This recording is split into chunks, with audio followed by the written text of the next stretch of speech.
Okay class, we were on the topic hormones. हम hormones के topic पे थे और ऑलमोस्ट मैंने आपको हॉर्मोन्स का सारा टॉपिक पढ़ा दिया था, ठीक है। ऑलमोस्ट मैंने आपको हॉर्मोन्स के सारे टॉपिक्स बता दिए थे। फिर भी एक बार यहाँ पे देख लेते हैं ऐसा कौन सा टॉपिक है जो बचा हुआ है, ठीक है। एक सेकेंड बेटा। Ma'am, can you please explain the sexual structure of leaf? हाँ बेटा, क्या बोल रहे थे आप, क्या एक्सप्लेन करना है? Ma'am, sexual structure of leaf. Structure of leaf. Ma'am, the one I forwarded to your WhatsApp.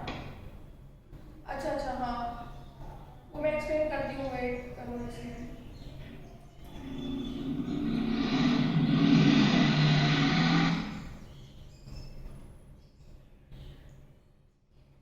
ये मैंने आपको पढ़ा दिया था ना, growth hormone, adrenaline, thyroid, thyroxine सारा पढ़ा दिया था। अभी रिप्रोडक्टिव हेल्थ बाकी है आपकी, ठीक है। उससे पहले एक क्वेश्चन था श्रेया का यहाँ पे, स्क्रॉटम क्या होता है बेटा, कहाँ गया वो? मेल रिप्रोडक्टिव सिस्टम कहाँ गया? वो तो पिछले चैप्टर में था बेटा। मेल रिप्रोडक्टिव सिस्टम तो पिछले चैप्टर में था, मैं पिछले चैप्टर में बता देती हूँ। ओपन करिए इसके, यहाँ पे देखिए मेल रिप्रोडक्टिव सिस्टम है ना। देखो ये जो आपका टेस्टिस है, टेस्टिस के ऊपर आप देखिए एक लेयर बनी हुई है, यहाँ पे मैं ड्रॉ करती हूँ, ठीक है। ये देखो ये जो लेयर है दैट इज द स्क्रॉटम। ये जो ऊपर की लेयर है ये एक पाउच में बंद होता है, उसी को स्क्रॉटम कहते हैं, ठीक है। जो टेस्टिस है ये इनक्लोज होता है एक पाउच में, इसी को स्क्रॉटम कहते हैं, ठीक बेटा। This is called the scrotum.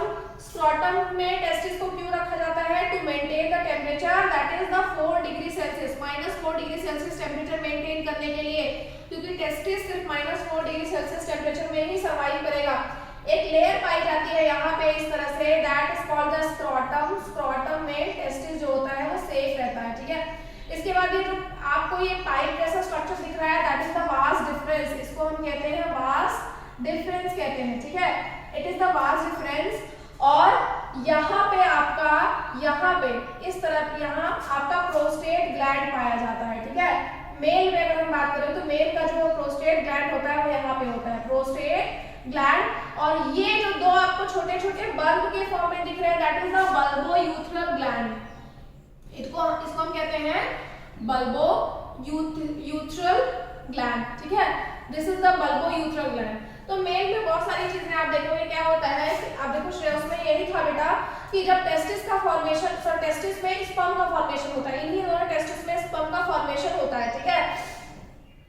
Testis में स्पर्म का फॉर्मेशन होता है और वो स्पर्म डक्ट जो है ये इसको हम वास डिफरेंस कहते हैं, ठीक है। वास डिफरेंस से होते हुए ये आपका कहाँ आता है? ये आपका आएगा प्रोस्टेट ग्लैंड में, ठीक है। अब ये जो प्रोस्टेट ग्लैंड है यहाँ पे एक व्हाइट कलर का फ्लूइड रिलीज होगा। ये क्या रिलीज करता है? It releases a white fluid, ठीक है। ये व्हाइट फ्लूइड रिलीज करता है, कौन सा ग्लैंड? प्रोस्टेट ग्लैंड, ठीक है। अब वो जो आपका स्पर्म है it will mix with this white fluid, ये इस व्हाइट फ्लूइड के साथ मिक्स होगा। स्पर्म का अपना कोई कलर नहीं होता, this is the watery substance. Sperm is a watery substance which is mixed with the white fluid which is present in the which is released from the prostate gland, ठीक है। इसके बाद ये बल्बोयूथरल ग्लैंड में आता है और यहाँ पे यहाँ पे इसको न्यूट्रिशन मिलता है, ठीक है। इट गेट न्यूट्रिशन और फिर ये जो आपका ये है दिस इज द पेनिस, और ये पेनिस के रास्ते से बाहर आता है, ठीक है। अब देखो मेल में क्या होता है, मेल में ये जो डक्ट है, ये जो डक्ट आपको दिख रहा है this is the urethra. Urethra होता है बेटा, ये यूरेथ्रा है। यूरेथ्रा मतलब इसको यूरिन, इसको ब्लैडर भी कहते हैं। यूरेथ्रा को आप यूरिन ब्लैडर भी कहते हैं, जहां यूरिन सेव होती है। तो मेल में स्पर्म पास होने का और यूरिन पास होने का सिर्फ एक पाथवे है, that is the this pathway only. इसी पाथवे से यूरिन भी पास होता है और इसी पाथवे से आपका स्पर्म भी पास होता है। तो only one pathway is there for the movement of urine and sperm. यही था आपका वहां पे उस दिन, ठीक है। उस जो लाइंस लिखी हुई थी उसमें यही सेम चीज लिखी हुई थी। अब उसको बहुत सारे टेक्निकल वर्ड्स में लिख दिया गया है, वो आप नेक्स्ट क्लास में पढ़ेंगे। आप देखिए यहाँ पे क्या है बेटा आपका, ये मैंने पढ़ा दिया था आपको, ठीक है। रोल ऑफ हार्मोन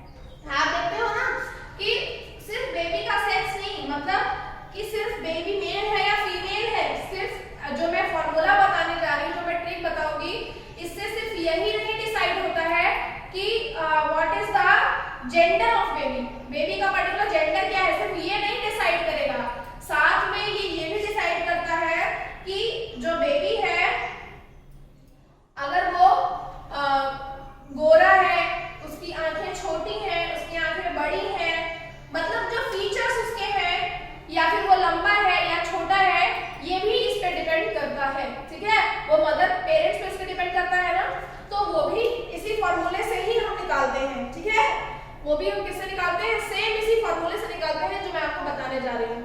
तो डिटरमाइन कैसे करते हैं, देखो ये तो क्राइम है, अगर हम किसी बेबी के सेक्स की वो करते हैं, पता करते हैं कि वो मेल है या फीमेल है, तो it is a crime, India में ये क्राइम है। बट एस्टिमेट क्या होता है, एक पेरेंट्स अगर है तो उनका एस्टिमेट हम क्या निकाल सकते हैं, फॉर एग्जांपल फीमेल, जो फीमेल होती है बेटा, फीमेल हैव 2 क्रोमोसोम्स, देखो हर एक ह्यूमन बीइंग में 23 पेयर्स ऑफ क्रोमोसोम्स पाए जाते हैं, याद रखिए ह्यूमन बीइंग में 23 pairs of chromosomes are present. 23 pairs में क्या होता है बेटा, मींस 46 क्रोमोसोम्स पाए जाते हैं।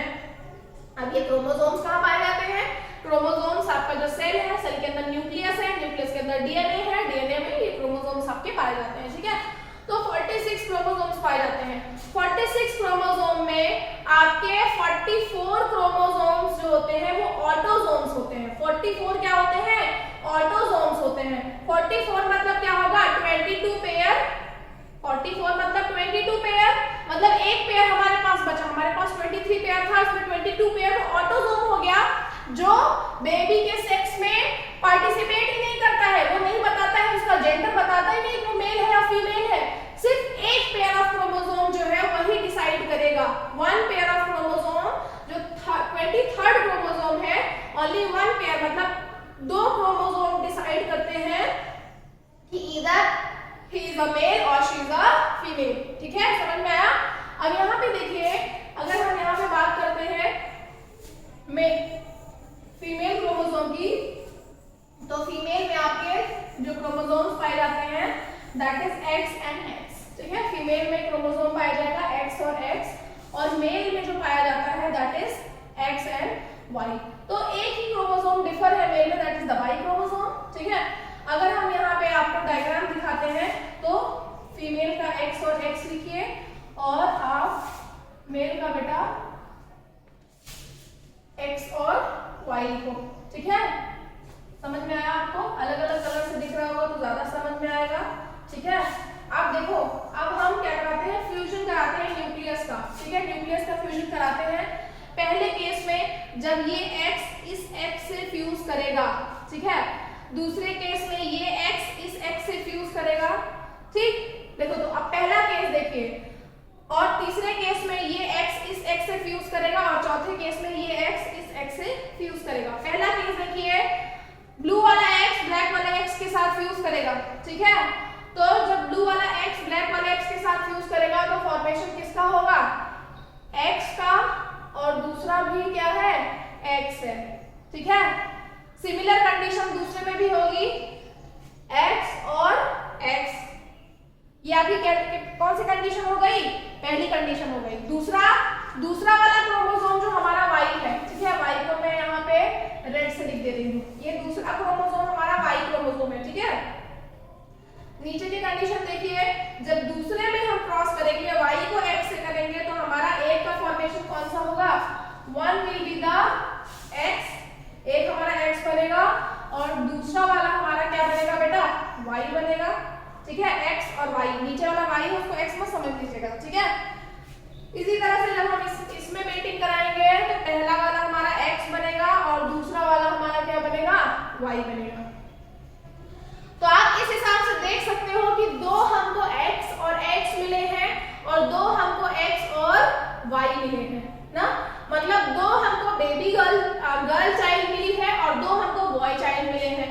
यही तो एस्टिमेट हुआ ना हमारा, ये हमने एक एस्टिमेट निकाला कि 2 गर्ल चाइल्ड हैं और 2 बॉय चाइल्ड मिल सकते हैं अगर मेटिंग हो। ये पॉसिबल मेटिंग है, पॉसिबल मतलब इतनी पॉसिबिलिटीज बन सकती है कि नहीं बन सकती है, 4 पॉसिबिलिटी बन सकती है, ठीक है। और इसीलिए the mother is not responsible for giving birth to the girl child. A mother is never responsible to giving birth to a girl child.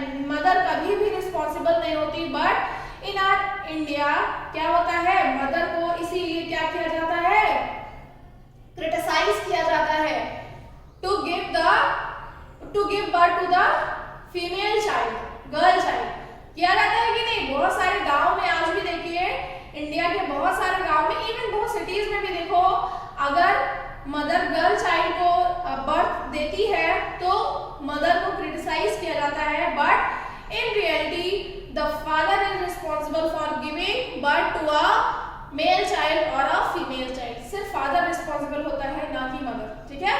तो दिस इज द रीजन, समझ में आया।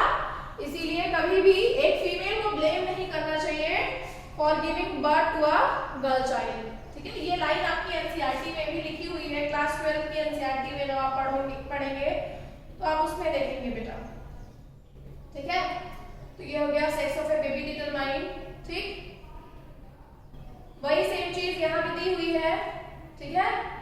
अब देखो मैं आपको एक चीज और बता रही थी कि टॉल और शॉर्ट वाला, ठीक है, वो भी मैं आपको बता रही थी, बड़ा मजा आएगा पढ़ने में, वो देखना कि जैसे जो बेबी है उसके पापा बहुत लंबे हैं, ठीक है, और मम्मी बहुत छोटी है, तो उस केस में उनके बच्चे कैसे हो सकते हैं, ठीक है।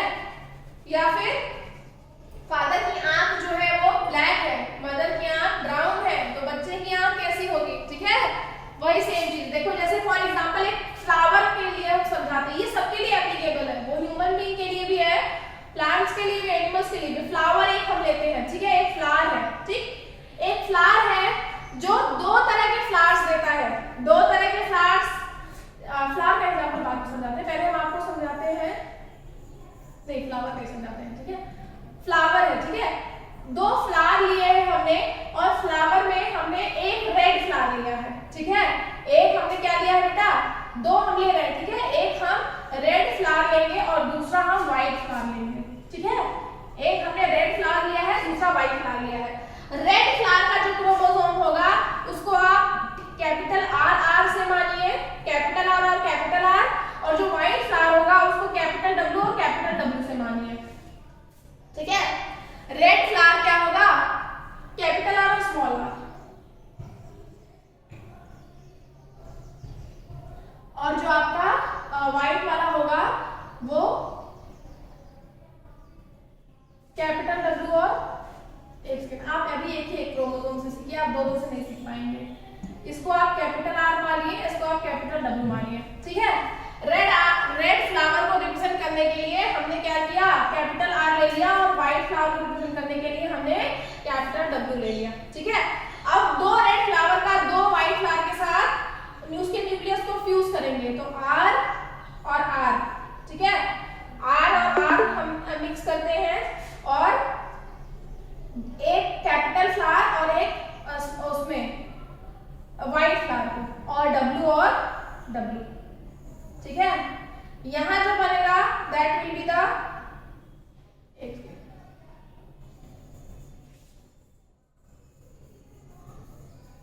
देखो एक आर ले लिया, एक डब्ल्यू ले लिया, ठीक है। यहां भी एक आर ले लिया, एक डब्ल्यू ले लिया, ठीक है, ये होगा। अब देखिए बहुत सिंपल है, पहले केस में अगर आप देखोगे तो आर का आर के साथ मिक्स होगा तो रेड फ्लावर आएगा, आर का डब्ल्यू के साथ मिक्स होना है, ठीक है, डब्ल्यू का आर के साथ मिक्स होना है, और डब्ल्यू का डब्ल्यू के साथ मिक्स होना है, ठीक है। देखो बहुत सिंपल, चार केस आपको मिलेंगे, आर डब्ल्यू और आर डब्ल्यू, ठीक है।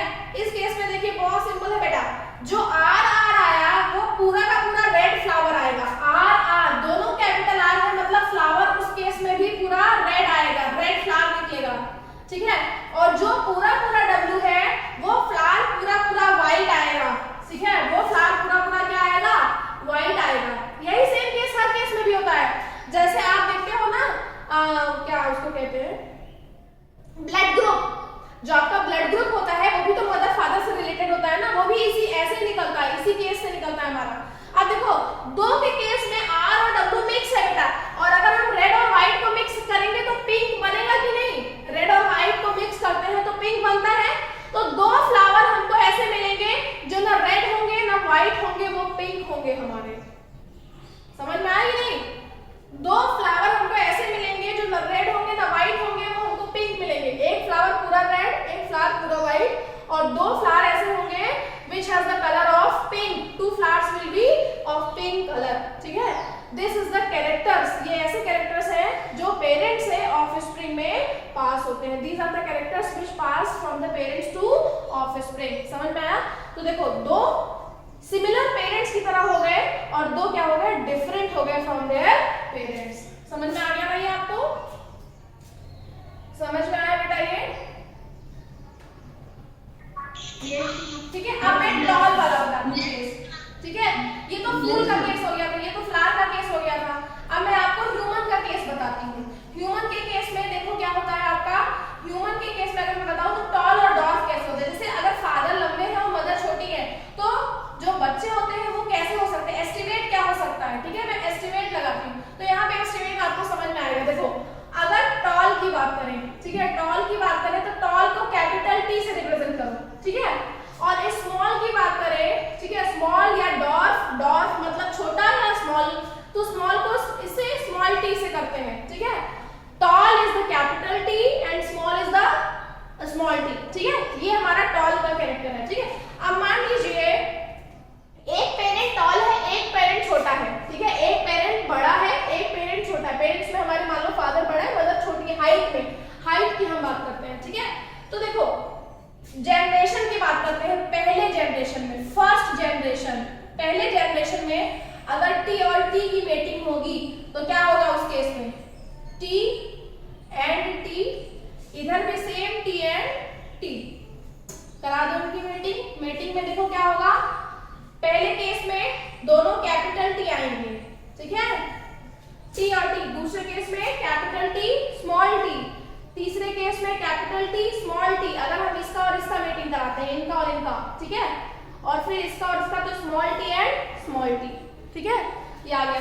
अब इसमें देखो जो कैपिटल टी आएगा वो तो लंबा ही होगा, वो उसका ऑफस्प्रिंग कैसा होगा, वो बहुत लंबा हो जाएगा, उसका छोटा होने का केस ही नहीं है, क्योंकि हमारा जो टी वाला क्रोमोसोम था वो लंबा वाला था ना। लंबा वाला क्रोमोसोम तो ऑलरेडी टी है हमारा, तो पहला जो उसका बेबी होगा, फर्स्ट वन, ठीक है, पहला केस में बता रही है, ऐसा कंपल्सरी नहीं है, चारों में से कोई भी पॉसिबिलिटी हो सकती है, पर फर्स्ट केस क्या हो सकता है कि बेबी बहुत लंबा हो जाए, लंबा हो मतलब फादर जैसा हो। दूसरा और तीसरा केस छोड़ दो, चौथे में वो एकदम डॉर्फ हो जाएगा, छोटा हो जाता है, ठीक है, जैसे मदर है। और दो केस ऐसे आएंगे जिसमें बेबी ना तो फादर से बड़ा होगा और ना ही मदर से छोटा होगा, ठीक है, मतलब वो मदर से बड़ा होगा और फादर से छोटा होगा, दोनों का केस आएगा। वो जैसे फादर इतने बड़े हैं और मदर इतनी बड़ी है तो बेबी आपका इतना बड़ा आएगा, ठीक है। दो केस ऐसे आ सकते हैं इसमें। तो ये सारे रीजंस हैं, यही सारी पॉसिबिलिटीज हैं जिससे हम जो जनरेशन है, नेक्स्ट जनरेशन है, उसका हम पता लगाते हैं, ठीक है। ये F1 जनरेशन मतलब फिलियल जनरेशन 1 की बात करते हैं हम।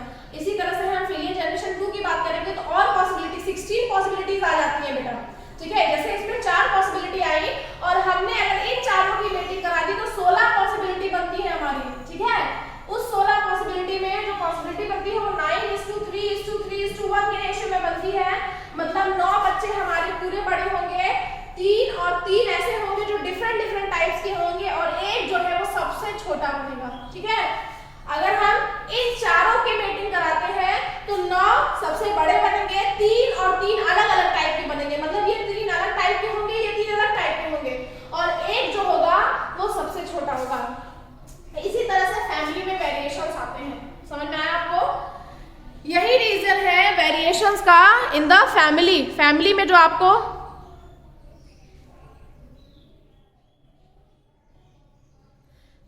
बेटा जो आपको वेरिएशंस दिखने को मिलते हैं वो यही रीजन है कि you see the variation in the family, ठीक है, समझ में आ गया ना ये। इसी तरह से हम ब्राउन आईज, ब्लू आईज का निकालते हैं। अगर कोई पेरेंट्स का आंख जो है वो ब्राउन है और फादर का आंख ब्लैक है तो बच्चे का आंख कैसा होगा? फ्री ईयरलोब और फ्री ईयरलोब मतलब समझते हो, जो कान का पार्ट होता है, कान जो माउथ से हमारे टच होता है, ईयरलोब कान के नीचे वाला पार्ट। देखो बहुत लोग के ऐसे कान होते हैं जो उनके फेस से एकदम टच रहते हैं, बहुत लोग का जो कान होता है वो इस तरह से हल्का सा अलग रहता है उनके फेस से, ठीक है।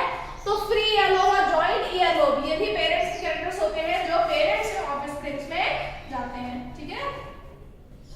अब यहाँ पे हम बात करते हैं रिप्रोडक्टिव हेल्थ की बात करते हैं, ठीक है। हार्मोन्स मैंने आपको सब बता दिया था। रिप्रोडक्टिव हेल्थ की अगर हम बात करें तो reproductive health is very important for every individual. सभी इंडिविजुअल के लिए रिप्रोडक्टिव हेल्थ इंपॉर्टेंट होती है। जो हेल्थ डेफिनेशन हम पढ़ते हैं बेटा, उसमें हम यही पढ़ते हैं, health is a complete wellbeing of a physical, mental, social as well as reproductive health. जो हेल्थ होता है उसमें जो पर्सन है वो कंप्लीट वेलबीइंग तभी माना जाएगा जब physically, socially, mentally and reproductively अगर हेल्दी है तभी वो हेल्दी माना जाता है, ठीक है। अगर वो सारी तरफ से हेल्दी, तो रिप्रोडक्टिव हेल्थ जो होती है वो भी हमारी बहुत इंपॉर्टेंट होती है और बहुत अच्छी होनी चाहिए, और वो सिर्फ बैलेंस डाइट से आती है। और यही रीजन है आजकल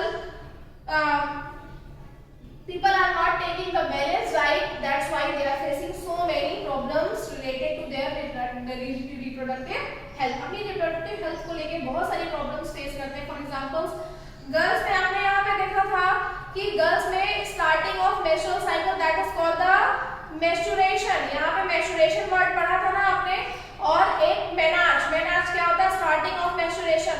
तो अगर हमारी रिप्रोडक्टिव हेल्थ अच्छी नहीं होती है, अगर हम गर्ल्स की बात करें, if the reproductive health of girls is not well being in well mannered, तो क्या होता है उस केस में जो मेंस्ट्रुएशन आएगी that is with the cramp and dysmenorrhea, that condition is called the dysmenorrhea. और डिसएमेनोरिया में क्या होता है बेटा, पेनफुल मेंस्ट्रुएशन आती है बेसिकली गर्ल्स में। इसी तरह से अगर हम बॉयज की बात करें तो बॉयज में स्पर्म काउंट क्या हो जाएगा, दैट विल बी रिड्यूस्ड, वो रिड्यूस हो जाएगा अगर उनकी रिप्रोडक्टिव हेल्थ जो होती है वो वेरी करती है। इसीलिए रिप्रोडक्टिव हेल्थ हमेशा बैलेंस डाइट होनी चाहिए, रिप्रोडक्टिव हेल्थ, अच्छी रिप्रोडक्टिव हेल्थ के लिए और ग्रोइंग बॉडी के लिए भी, ठीक है। Nutritional needs of the adolescence, adolescence is the stage of rapid growth and development and it's diet should be careful. देखो बहुत सिंपल सी चीज है बेटा, एडोलेसेंस एक ऐसी एज होती है जिसमें क्या होता है, ग्रोथ बहुत तेजी से हो रही होती है, और ग्रोथ हर एक चीज की होती है, मेंटल ग्रोथ होती है सबसे ज्यादा जो बच्चा होता है, जो टीनेज बच्चा होता है, वो सबसे ज्यादा उसकी मेंटल कैपेसिटी सबसे ज्यादा होती है, सबसे ज्यादा वो क्या कर सकता है, किसी भी चीजों को, उसकी कैपेसिटी ज्यादा होती है, चीजों को बहुत ज्यादा ग्रास्प कर सकता है। तो अगर वहां पे उसकी बैलेंस डाइट नहीं हुई, उसने रोज पिज्जा, बर्गर, मैगी जैसे तुम लोग खाते हो, अगर वो खाओगे तो क्या होगा, दिमाग में जंग लग जाएगा, ठीक है। आपकी ग्रोथ प्रॉपर नहीं होगी। क्यों नहीं होगी, क्योंकि ग्रोथ हार्मोन रिलीज नहीं होगा, बिकॉज उसको पर्टिकुलर विटामिन, पर्टिकुलर अमाउंट में विटामिन, कार्बोहाइड्रेट, कैल्शियम जो उसको मिलना चाहिए वो नहीं मिल पाएगा। और जब हार्मोन्स को पर्टिकुलर अमाउंट में विटामिन, मिनरल्स नहीं मिलते, अब हार्मोन्स ऐसे अपने आप ही नहीं रिलीज हो जाते हैं बेटा, हार्मोन्स को रिलीज होने के लिए भी ट्रिगर चाहिए, ठीक है। और ट्रिगर हमको कहां से मिलेगा, विटामिन से मिलेगा, मिनरल से मिलेगा, फ्रूट से मिलेगा, वेजिटेबल से मिलेगा, ठीक है। जैसे कोई भी, जैसे हम मान लो एक बात कर, आपको बताते हैं थायरॉक्सिन, थायराइड हार्मोन है ना, पाया जाता है नेक रीजन में। थायराइड हार्मोन में मैंने आपको बताया एक releases a hormone thyroxine, thyroxine release करता है। साथ साथ थायराइड हार्मोन एक और हार्मोन रिलीज करता है, thyroid gland, that is called the calcitonin, ठीक है। थायराइड हार्मोन एक हार्मोन रिलीज करता है, उसको हम कहते हैं कैल्सिटोनिन, ठीक है, कैल्सिटोनिन कहते हैं।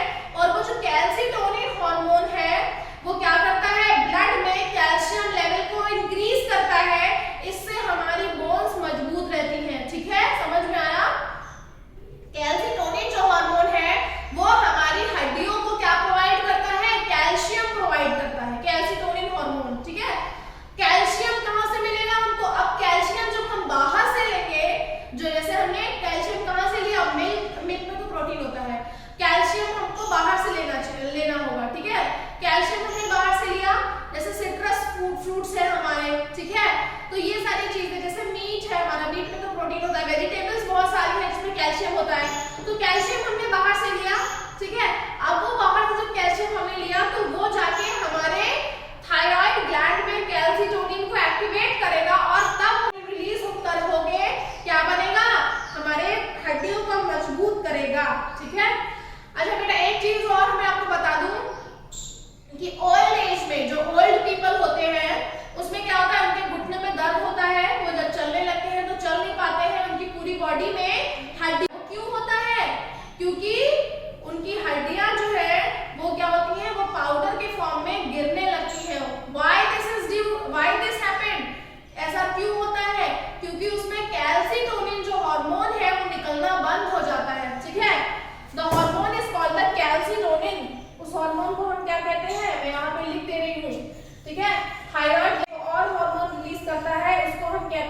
कैल्सिटोनिन हार्मोन, और जो कैल्सिटोनिन है वो ब्लड में कैल्शियम लेवल को इंक्रीज करता है, कैल्सिटोनिन, ठीक है।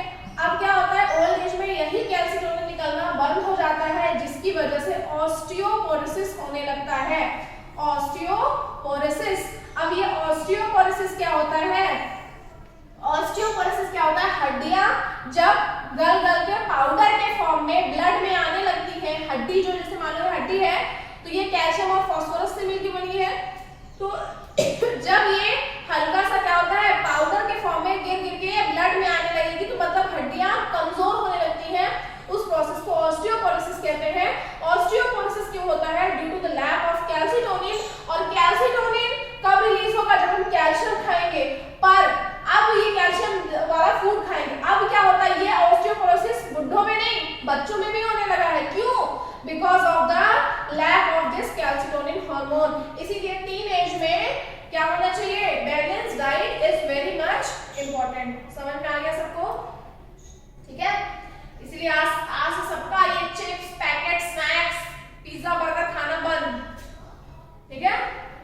पर्सनल हाइजीन क्या है बेटा, पर्सनल हाइजीन में हमेशा किसी भी पर्सन को डेली बाथ लेना चाहिए, ताकि एटलीस्ट उसका जो स्वेट है, स्वेट से बैक्टीरिया आते हैं, तो वो उसकी बॉडी को क्या कर सकते हैं, वो जो हमारे पर्सनल हाइजीन है उसको क्या कर सकते हैं, उसको नुकसान पहुंचा सकते हैं। इसीलिए बॉडी का हर एक पार्ट हमको क्लीन करना चाहिए एवरी डे, ठीक है, क्योंकि बैक्टीरियल इन्फेक्शन हो जाता है। Girls should take special care of cleanliness during the time of menstrual flow, they should keep track over the menstrual cycle and prepare for the onset of menstruation, use sanitary napkin और the clean homemade pads, change the pad. यही same चीज girls में भी होती है, girls में भी आपको ये आपका पर्सनल हाइजीन है, आपका एक तरह से रिप्रोडक्टिव हेल्थ से रिलेट करता है कि आपको अपने पर्सनल जो प्राइवेट पार्ट्स हैं उनकी केयर बहुत करनी चाहिए, क्योंकि वो एक ऐसा वे है जिसके थ्रू बैक्टीरिया एंड वायरसेस आपकी बॉडी में आसानी से एंटर कर सकते हैं। इसीलिए personal hygiene is very much important, ठीक है। पर्सनल एक्सरसाइज, फिजिकल एक्सरसाइज में आपको बॉडी का एक्सरसाइज करना चाहिए, और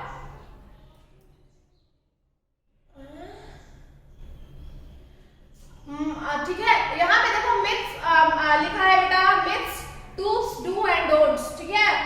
ये देखो यहाँ लिखा है, you have learned here from the chapter 9 the scientific facts related to human reproduction, there are many wrong notions which you should now be able to discard as information of adolescence. अब आपको ये जानना जरूरी है, तभी CBSE ने आपके course में रखा हुआ है।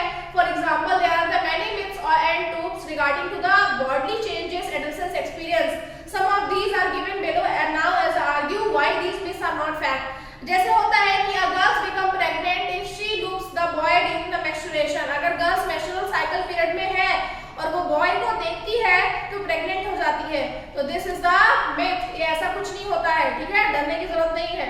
The mother is responsible for the sex of her child, ये मैंने आपको बताया है कि मदर कैसे अपने बच्चे के सेक्स के लिए रिस्पांसिबल नहीं होती है, अगर वो गर्ल चाइल्ड है या बॉय चाइल्ड है, the father is only responsible.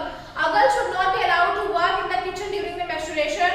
पहले के जमाने में क्या होता था, जब लड़कियां पीरियड्स में होती थी, मेंस्ट्रुएशन साइकिल जब उनकी चलती थी, तो they are not allowed to work in the kitchen, और उनको आज भी वो मंदिर में नहीं जाती हैं, ठीक है। व्हाई दिस इज, तो ये पहले के मिथ्स हैं जो अब नहीं माने जाते हैं, लोग नहीं मानते हैं, बट बहुत सारे लोग उनको मानते हैं, लड़कियां मंदिर में नहीं जाती हैं, ठीक है। ये सारी चीजें गर्ल्स में होती हैं जो डिस्कार्ड करना चाहिए, जो नहीं होना चाहिए, ठीक है। से नो टू ड्रग्स, देखो अब क्या होता है एडोलेसेंस एज में बेटा, ड्रग्स अपने सबको अट्रैक्ट करता है, अल्कोहल, ड्रग्स, सिगरेट, ये क्या होता है अट्रैक्ट करता है, बट ये बॉडी के जो पर्सनल हेल्थ है, पर्सनल हाइजीन है, उसको हार्म कर सकता है, बॉयज में भी गर्ल्स में भी। बॉयज की वो कैपेसिटी को डिक्रीज कर देगा, और गर्ल्स में भी वो बहुत सारी प्रॉब्लम्स कॉज करता है आफ्टर टेकिंग दीज ड्रग्स, ठीक है। अब इसके बाद क्या है, you must have heard about the AIDS which is caused by the dangerous virus HIV. AIDS के बारे में मैंने पढ़ाया था, ये एचआईवी है। The virus can pass to the normal person to infected person by sharing the syringe use of injection drugs. इन्हीं drugs के थ्रू ही ये जो वायरस है बॉडी में जा सकता है, ठीक है।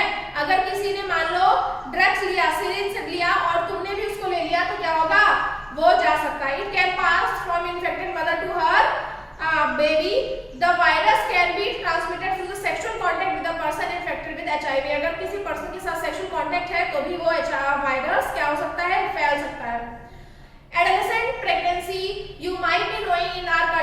Legal age of marriage is 18 year for the girls and 21 year of boys. 18 साल लड़कियों की एज है और लड़कों की 21 ईयर है फॉर द मैरिज, ठीक है। This is because the teenage mothers are not prepare for mentally और फिजिकल फॉर मदरहुड। क्यों ऐसा होता है? क्योंकि जो टीनेज गर्ल होती है, देखो मेंस्ट्रुअल साइकिल आपकी 13 से स्टार्ट हो जाती है, मतलब गर्ल्स जो होती है वो 13 की एज में ही फर्टाइल होना शुरू हो जाती है, मतलब they can be a mother in age of 13 and 14, but in age of 13 and 14 Indian government का ये कहना है कि जो गर्ल चाइल्ड है that she could not be able to survive. अगर वो प्रेग्नेंट होती है तो वो सर्वाइव नहीं कर पाएगी, इसीलिए क्या होता है इंडिया में जो लीगल एज है that is the 18 year for the girls and 21 year for the boys. Early marriages in motherhood cause the health problems in the mother and the child.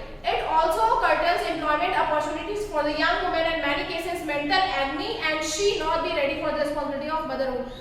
Obviously जो बच्ची खुद छोटी है तो वो कैसे रिस्पॉन्सिबल लेगी किसी बच्चे का, ठीक है। 12 और 13 ईयर की 13 और 14 साल की जो बच्ची है वो कैसे रिस्पॉन्सिबल लेगी, इसीलिए गवर्नमेंट ऑफ इंडिया ने जो एज रखी है वो 13 एंड 21 रखी है। Okay class, that's all for today, thank you.